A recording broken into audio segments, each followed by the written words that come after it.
Dzień dobry Państwu, witam serdecznie w kolejnym odcinku muzycznego alfabetu.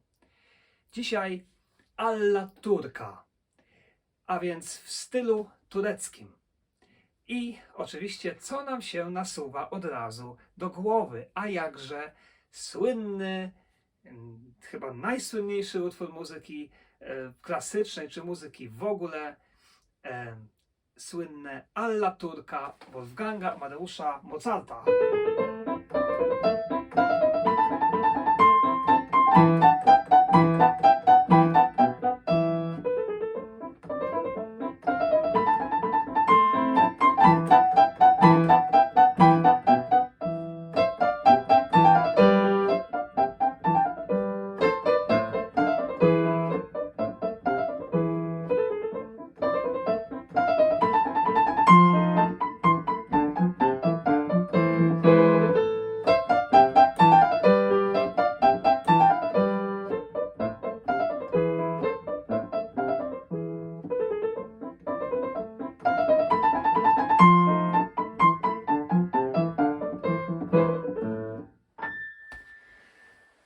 W stylu tureckim.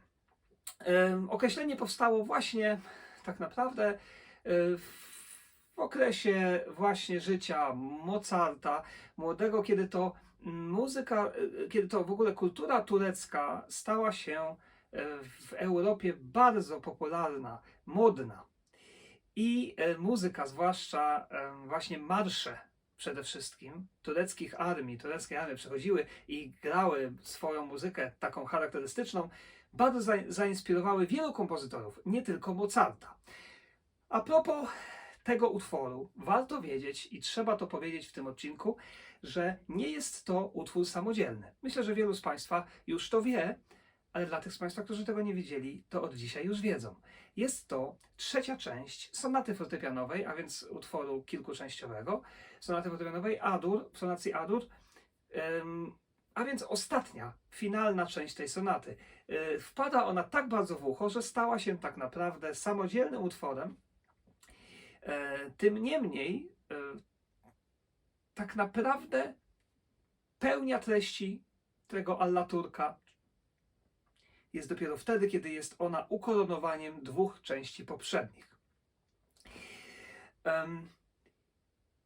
Inny przykład utworu alla turca, Marsze alla turca, czyli już marsz turecki, jest to utwór Beethovena. Również jest to część utworu Ruiny Aten. I mamy tutaj wspaniałe opracowanie na fortepian Sergiusza Rachmaninowa tego utworu. Utwór Ruiny Aten nie jest w ogóle wykonywany i bardzo popularny. Natomiast marsz turecki znów doczekał się wielu transkrypcji. Brzmi to...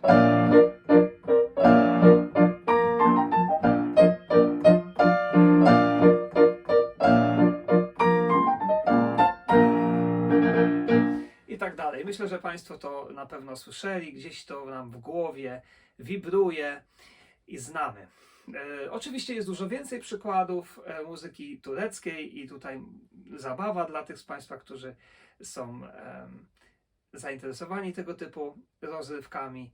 Można zabawić się w detektywa i szukać fragmentów, tudzież utworów, które właśnie mają to określenie alla turca. Dziękuję bardzo za uwagę i do zobaczenia w kolejnych odcinkach.